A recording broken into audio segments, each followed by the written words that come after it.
2024년 9월 3일 화요일 마태복음 16장 표징 문제. 바리새파 사람들과 사두개파 사람들이 와서 예수를 시험하느라고 하늘로부터 내리는 표징을 자기들에게 보여달라고 요청하였다. 예수께서 그들에게 말씀하셨다. 너희는 저녁 때에는 하늘이 붉은 것을 보니 내일은 날씨가 맑겠구나 하고 아침에는 하늘이 붉고 흐린 것을 보니 오늘은 날씨가 짓궂겠다 한다. 너희는 하늘의 징조는 분별할 줄 알면서 시대의 징조는 분별하지 못하느냐.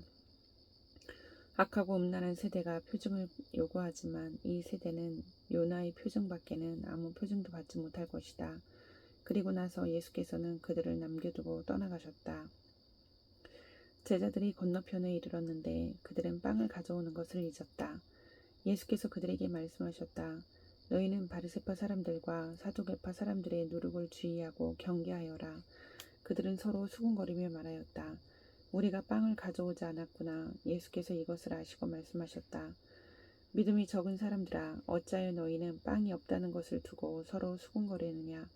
너희는 아직도 깨닫지 못하느냐. 5,000명이 먹은 그 빵 5개를 기억하지 못하느냐. 부스러기를 몇 광줄이나 거두었느냐. 또한 4,000명이 먹은 그 빵 7개를 기억하지 못하느냐. 부스러기를 몇 광줄이나 거두었더냐. 내가 빵을 두고 너희에게 말한 것이 아님을 너희는 어찌하여 깨닫지 못하느냐.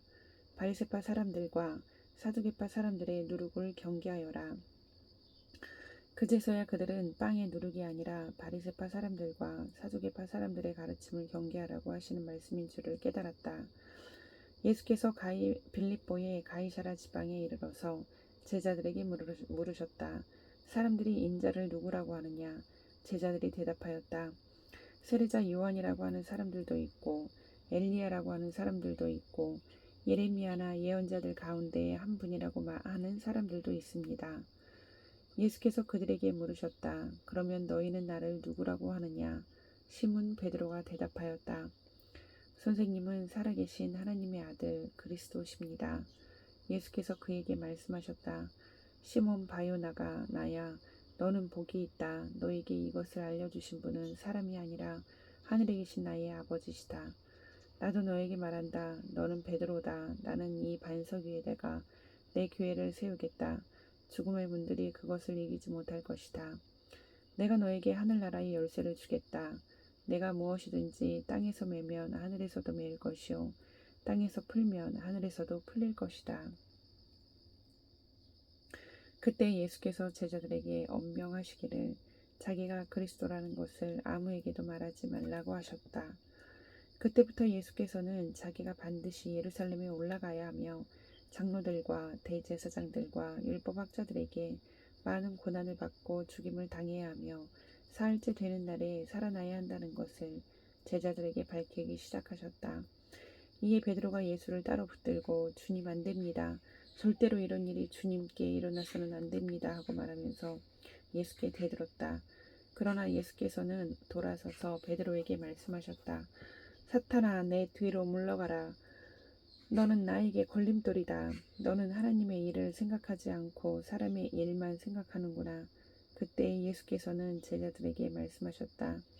누구든지 나를 따라오려거든 자기를 부인하고 제 십자가를 지고 나를 따라오너라. 누구든지 자기 목숨을 구하고자 하는 사람은 잃을 것이요 나 때문에 자기 목숨을 잃는 사람은 찾을 것이다. 사람이 온 세상을 얻고도 제 목숨을 잃으면 무슨 이득이 있겠느냐. 또 사람이 제 목숨을 되찾는 대가로 무엇을 내놓겠느냐. 인자가 자기 아버지의 영광에 쌓여 자기 천사들을 거느리고 올 터인데 그때에는 각 사람에게 그 행실대로 갚아줄 것이다. 내가 진정으로 너희에게 말한다. 여기에 서 있는 사람들 가운데는 죽음을 맛보지 않고 살아서 인자가 자기 왕권을 차지하고 오는 것을 볼 사람들도 있다. 17장. 그리고 엿새 뒤에 예수께서는 베드로와 야고보와 그의 동생 요한을 따로 데리고서 높은 산에 올라가셨다. 그런데 그들이 보는 앞에서 그의 모습이 변하였다. 그의 얼굴은 해와 같이 빛나고 옷은 빛과 같이 희게 되었다. 그리고 모세와 엘리야가 그들에게 나타나더니 예수와 더불어 말을 나누었다. 그때 베드로가 예수께 말하였다. 선생님, 우리가 여기 있는 것이 좋습니다. 원하시면 제가 여기에다가 초막을 셋 지어서 하나에는 선생님을, 하나에는 모세를, 하나에는 엘리야를 모시도록 하겠습니다. 베드로가 아직도 말을 하고 있는데 갑자기 빛나는 구름이 그들을 뒤덮었다. 그리고 구름 속에서 이는 내 사랑하는 아들이다. 나는 그를 좋아한다. 너희는 그의 말을 들어라 하는 소리가 들려왔다. 제자들은 이 말을 듣고서 얼굴을 땅에 대고 엎드렸으며 몹시 두려워하였다. 예수께서 가까이 오셔서 그들에게 손을 대시고 말씀하셨다. 일어나거나 두려워하지 말아라. 그들이 눈을 들어서 보니 예수 밖에는 아무도 없었다. 그들이 산에서 내려올 때 예수께서 그들에게 명하셨다. 인자가 죽은 사람들 가운데서 살아날 때까지는 그 광경을 아무에게도 말하지 말아라. 제자들이 예수께 물었다. 그런데 율법학자들은 어찌하여 엘리야가 먼저 와야 한다고 합니까? 예수께서 대답하셨다. 확실히 엘리야가 와서 모든 것을 회복시킬 것이다. 내가 너희에게 말한다. 엘리야는 이미 왔다. 그러나 사람들이 그를 알지 못하고 그를 함부로 대하였다. 인자도 이와 같이 그들에게 고난을 받을 것이다. 그제서야 비로소 제자들은 예수께서 세례자 요한을 두고 하신 말씀인 줄을 깨달았다. 그들이 무리에게 오니 한 사람이 예수께 다가와서 무릎을 꿇고 말하였다. 주님, 내 아들을 불쌍히 여겨주십시오. 간질병으로 몹시 고통받고 있습니다. 자주 불 속에 빠지기도 하고 물 속에 빠지기도 합니다. 그래서 아이를 선생님의 제자들에게 데리고 왔으나 그들은 고치지 못하였습니다. 예수께서 말씀하셨다. 아, 믿음이 없고 비뚤어진 세대여, 내가 언제까지 너희와 같이 있어야 하겠느냐? 내가 언제까지 너희에게 참아야 하겠느냐? 아이를 내게 데려오너라. 그리고 예수께서 귀신을 꾸짖으셨다. 그러자 귀신이 아이에게서 나가고 아이는 그 순간에 나았다. 그때 제자들이 따로 예수께 다가가서 물었다. 우리는 어찌하여 귀신을 쫓아내지 못했습니까? 예수께서 그들에게 대답하셨다. 너희의 믿음이 적기 때문이다. 내가 진정으로 너희에게 말한다. 너희에게 겨자씨 하나일 만한 믿음이라도 있으면 이 산더러 여기에서 저기로 옮겨가라 하면 그대로 될 것이요 너희가 못할 일이 없을 것이다. 제자들이 갈릴리에 모여 있을 때 예수께서 그들에게 말씀하셨다. 인자가 곧 사람들의 손에 넘어갈 것이다. 사람들은 그를 죽일 것이다. 그런데 그는 사흘째 되는 날에 살아날 것이다. 그렇게 말씀하시니 그들은 몹시 슬퍼하였다. 그들이 가버나움에 이르렀을 때 성 전세를 거두어들이는 사람들이 베드로에게 다가와서 물었다. 여러분의 선생은 성전세를 바치지 않습니까? 베드로가 대답하였다. 바칩니다. 베드로가 집에 들어가니 예수께서 먼저 말씀을 꺼내셨다. 시몬아, 내 생각은 어떠냐? 세상 임금들이 관세나 주민세를 누구한테서 받아들이느냐? 자기한테서냐 아니면 남들한테서냐? 베드로가 대답하였다. 남들한테서입니다. 예수께서 다시 그에게 말씀하셨다. 그러면 자녀들은 면제받는다. 그러나 우리가 그들을 걸려 넘어지지 않도록 해야 하니 내가 바다로 가서 낚시를 던져 맨 먼저 올라오는 고기를 잡아서 그 입을 벌려보아라. 그러면 은전 한 잎이 그 속에 있을 것이다. 그것을 가져다가 나와 내 몫으로 그들에게 내어라. 18장 하늘나라에서 가장 큰 사람. 그때 제자들이 예수께 다가와서 물었다. 하늘나라에서는 누가 가장 큰 사람입니까? 예수께서 어린이 하나를 곁으로 불러서 그들 가운데 세우시고 말씀하셨다. 내가 진정으로 너희에게 말한다. 너희가 돌이켜서 어린이들과 같이 되지 않으면 절대로 하늘나라에 들어가지 못할 것이다. 그러므로 누구든지 이 어린아이와 같이 자기를 낮추는 사람이 하늘나라에서는 가장 큰 사람이다. 또 누구든지 내 이름으로 이런 어린이 하나를 영접하면 나를 영접하는 것이다. 나를 믿는 이 작은 사람 가운데서 하나라도 걸려 넘어지게 하는 사람은 누구라도 차라리 그 목에 큰 맷돌을 달고 깊은 바다에 빠지는 편이 낫다. 사람을 걸려 넘어지게 하는 일 때문에 세상에는 화가 있다. 걸려 넘어지게 하는 일이 없을 수는 없으나 걸려 넘어지게 하는 일을 일으키는 그 사람에게는 화가 있다. 내 손이나 발이 너를 걸려 넘어지게 하거든 그것을 찍어서 내버려라. 내가 두 손과 두 발을 가지고 영원한 불 속에 들어가는 것보다 차라리 손이나 발 없는 채로 생명에 들어가는 편이 낫다. 또 내 눈이 너를 걸려 넘어지게 하거든 빼어버려라. 내가 두 눈을 가지고 불붙는 지옥에 들어가는 것보다는 차라리 한 눈으로 생명에 들어가는 편이 낫다. 너희는 이 작은 사람들 가운데서 한 사람이라도 업신여기지 않도록 조심하여라. 내가 너희에게 말한다. 하늘에서 그들의 천사들이 하늘에 계신 내 아버지의 얼굴을 늘 보고 있다. 없음. 너희는 어떻게 생각하느냐? 어떤 사람에게 양 100마리가 있는데 그 가운데 한 마리가 양을 잃었다고 하면 그는 99마리를 산에다 남겨두고서 길을 잃은 그 양을 찾아 나서지 않겠느냐? 내가 너희에게 말한다. 그가 그 양을 찾으면 길을 잃지 않은 99마리보다 양보다 오히려 그 한 마리 양을 두고 더 기뻐할 것이다. 이와 같이 이 작은 사람들 가운데서 하나라도 망하는 것은 하늘에 계신 너희 아버지의 뜻이 아니다. 네 형제가 너에게 죄를 짓거든 가서 단둘이 있는 자리에서 그에게 충고하여라. 그가 너의 말을 들으면 너는 그 형제를 얻은 것이다. 그러나 듣지 않거든 한두 사람을 다 데리고 가거라. 그가 하는 모든 말을 두세 증인의 입을 빌어서 확정 지으려는 것이다. 그러나 그 형제가 그들의 말도 듣지 않거든 교회의 말하여라. 교회의 말조차 듣지 않거든 그를 이방 사람이나 세리와 같이 여겨라. 내가 진정으로 너희에게 말한다. 무엇이든지 너희가 땅에서 매는 것은 하늘에서도 매일 것이요 땅에서 푸는 것은 하늘에서도 풀릴 것이다. 내가 진정으로 거듭 너희에게 말한다.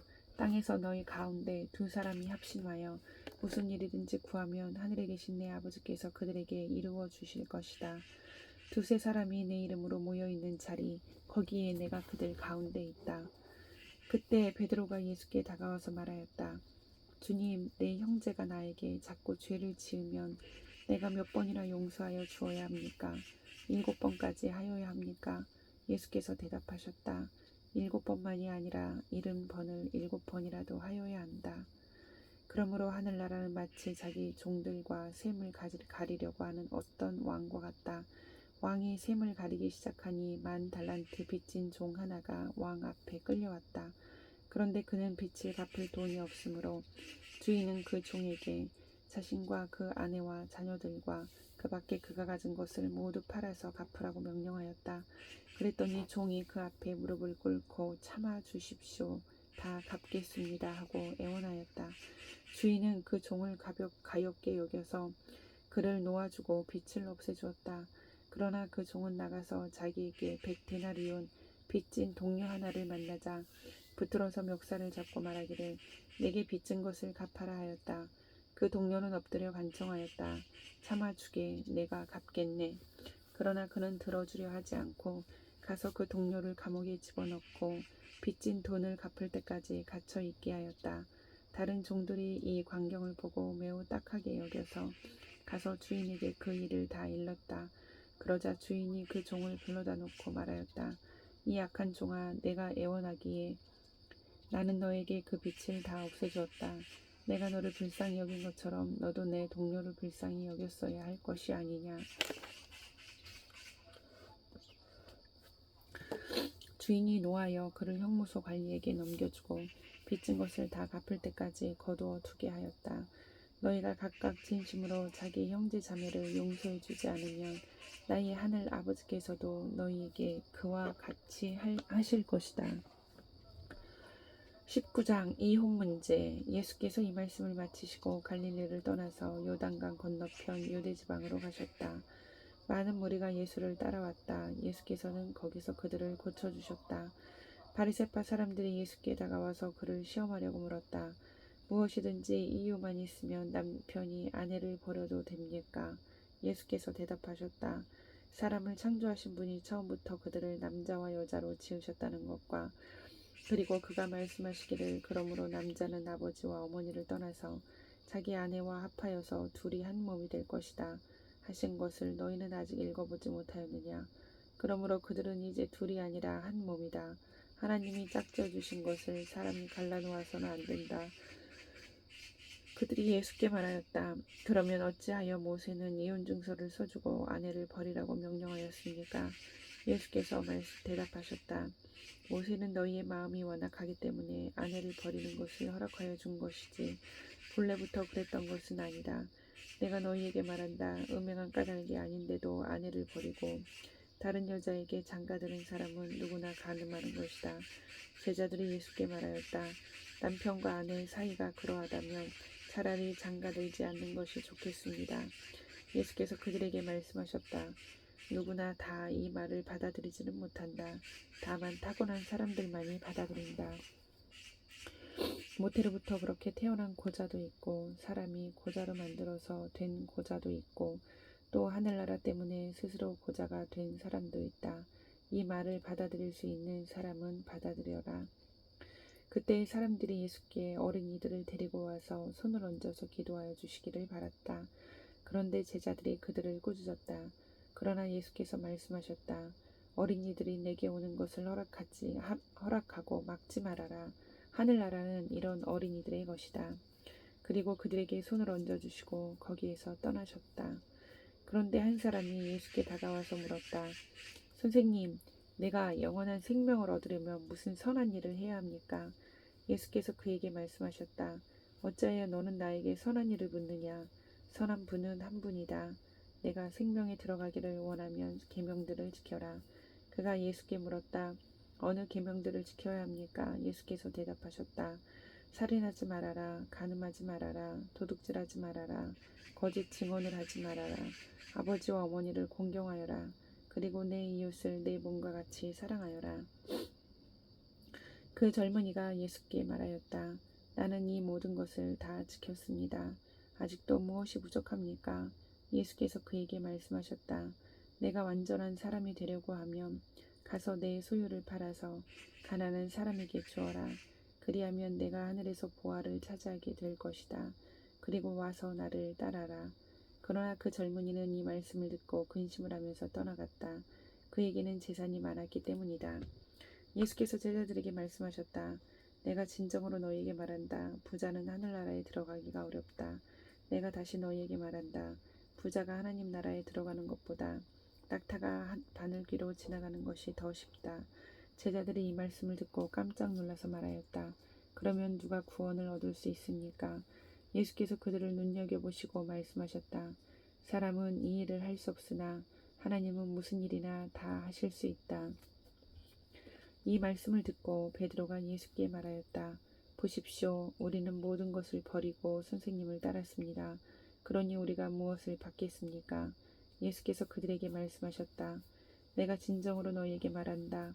새 세상에서 인자가 자기의 영광스러운 보좌에 앉을 때에 나를 따라온 너희도 12보좌에 앉아서 이스라엘 12지파를 심판할 것이다. 내 이름을 위하여 집이나 형제나 자매나 아버지나 어머니나 자식이 땅을 버린 사람은 100배나 받을 것이요 또 영원한 생명을 물려받을 것이다. 그러나 첫째가 된 사람들이 꼴찌가 되고 꼴찌가 된 사람들이 첫째가 되는 경우가 많을 것이다. 아멘.